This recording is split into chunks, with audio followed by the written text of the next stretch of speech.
Ciao, welcome to Simple Italian Cooking, where everything is about simple. And today we're going to be cooking up some kale cannellini beans over the stove in some olive oil and garlic. Super easy dish. You can use it as a side dish, or if you just want like a healthy big dish, then this recipe is for you. So let's go ahead, get healthy, and let's get to cooking. This recipe requires very few ingredients. All you need is some cracked black pepper, which is optional, some extra virgin olive oil, some rinsed kale, cannellini beans, some crushed red pepper, some roughly chopped onions, about 1/4 cup, and about 2 cloves of garlic. So let's go ahead and get started. The first thing I did was to rinse the kale.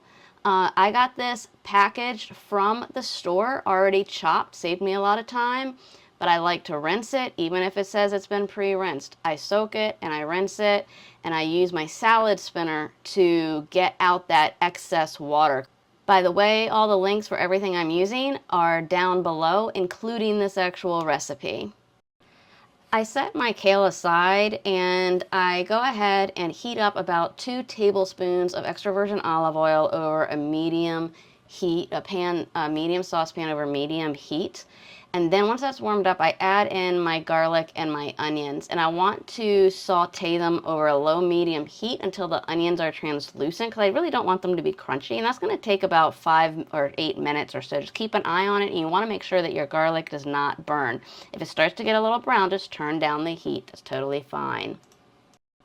Next, I add in my rinsed cannellini beans. Usually I like to rinse them. You don't have to, but for this dish I like to, and I just feel like it kind of gets some of that extra sodium off of there that's sometimes in the packaging. So we're just going to go ahead and mix the cannellini beans in, and our goal is to warm them up and to soften them. So I cover the pan and let it cook for about 5 or 10 minutes. Okay, so now we're going to add in the kale that we rinsed.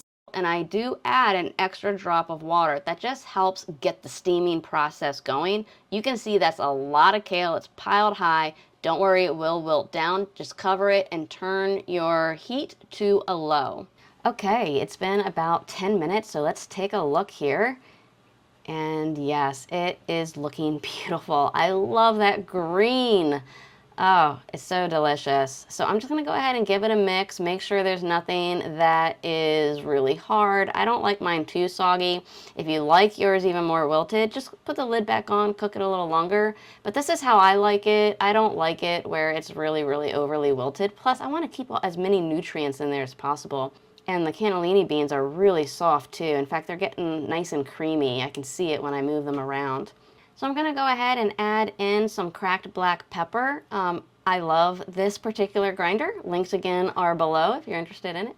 But yeah, you don't have to use the black cracked pepper, but I do. I just think it adds a little bit of oomph to it, and I like to add just a little dash of salt. I like to control the amount of salt I use. And I'm just going to go ahead and give it a stir. Now, I mean, can you believe how wilted this came, how much smaller the kale is now? All that kale I put in there just shrunk down to this little bit.